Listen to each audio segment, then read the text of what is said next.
Hey there, welcome back to David's Diner. Today we are going to make the best meatloaf in the world. This is David's Italian meatloaf. When this meatloaf cooks, it smells like pizza. Every day when I used to make this when my children were younger, they would come home from school and they would smell it and they said, "Dad, oh, we're having pizza for dinner, yay!" And I'd say, no, we're not having pizza for dinner. And they're, "Oh gosh, no pizza, we want pizza." Oh. I said, "We're having meatloaf." And they're like, "Meatloaf? Yay!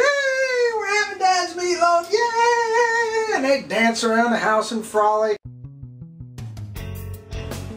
1 pound of hamburger, 1 cup of milk, 2 to 3 slices of white bread, 2 to 3 slices of rye bread, 3/4 of a cup chopped onion, 1 egg slightly beaten, 2 tablespoons of chopped parsley, 3 tablespoons of grated Parmesan cheese, 2 tablespoons of butter, 1 teaspoon of salt, 1/4 of a teaspoon of pepper. These are optional.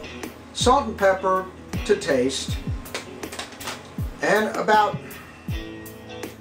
a teaspoon of garlic or garlic to taste. It depends on how much garlic you like in your food. An 8-ounce can, 8 ounces of tomato sauce, and about 1/4 of a tablespoon of oregano. I use it to taste. You'll see later on in this video what I mean. Now let's get started. The first thing you want to do is preheat your oven to 375 degrees. You'll need a large mixing bowl, and let's do it. Okay, first thing, in our large mixing bowl, you want to put in 1 cup of milk. And you're going to put in your 2 slices, that slice is a little bent for some reason, of white bread, and your 2 slices of rye. I actually have, this is Jewish rye. It's a lighter rye. You can use a dark rye if you want, whichever you prefer. This just happens to be what they had at the market when I went to buy it. You just take the fork, those ones that have been soaking for a bit, get them down there, maybe pull them up to the top to get the rye bread down there to soak some. Just work them around, get that soaked up, and you just smash them. Now take your onion, you want to take a whole onion. You only want 3/4 of a cup, so it may not take all this. Cut the ends off. If you already know how to dice up an onion, that's fine. You may have your own way. There may be an actual official way to do it. This is how I do it. I cut it very lightly into the skin, and I just peel that off. And just start slicing.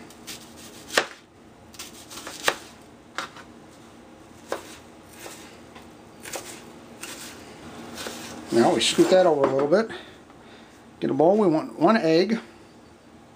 Simply slightly beaten. It doesn't have to be whipped.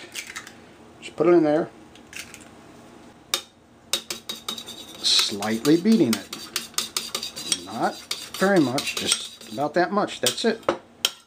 That's all you need. Now the parsley, you can get fresh parsley. You can chop it up.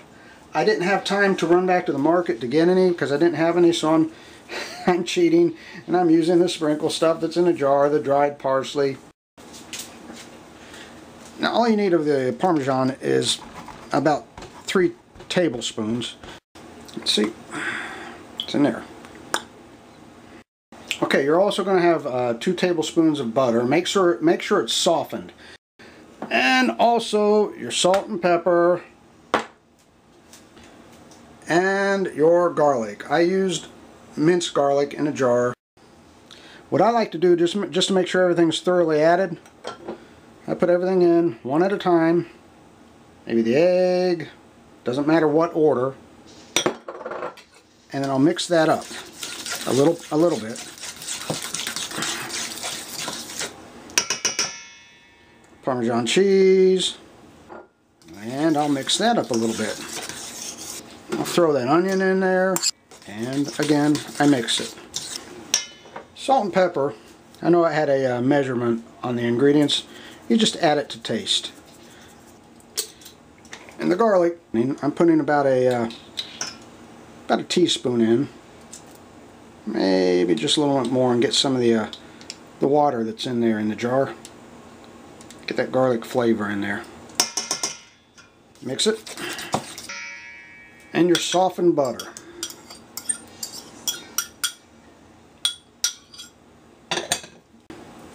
You want to add your hamburger. You want to add this last. That way you make sure all of the other ingredients are thoroughly mixed together.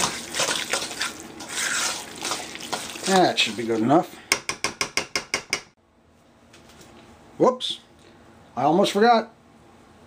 Don't forget to add your parsley. Okay, now comes the part where even if you've used a fork this entire time, you're going to have to get your hands dirty. You take this mixture, you put it in a pan, whatever kind of pan you want. If you have a specialized meatloaf pan, you can use that. I just use a regular rectangular cake pan. And here's where you have to get your hands a little dirty. You want to shape it a little bit into a loaf. Just pat it on the sides and on the ends. Pat it on the top. And give it a good shape. That's a pretty good shape. And then go wash your hands. Now it's time to cook it. Put it on the center rack of your oven, baking it at 375 degrees for 30 minutes.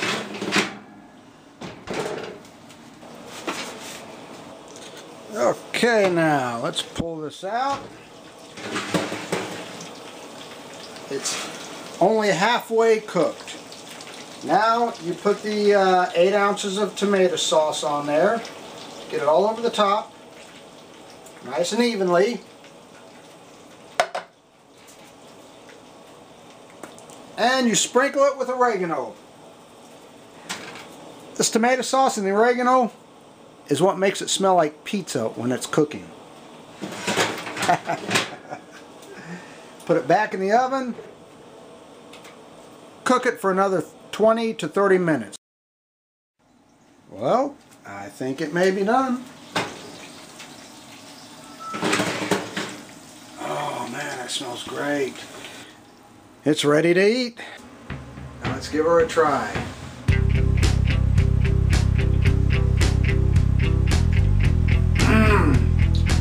Best meatloaf in the world. This is outstanding. It's beyond outstanding. It's mind-blowing.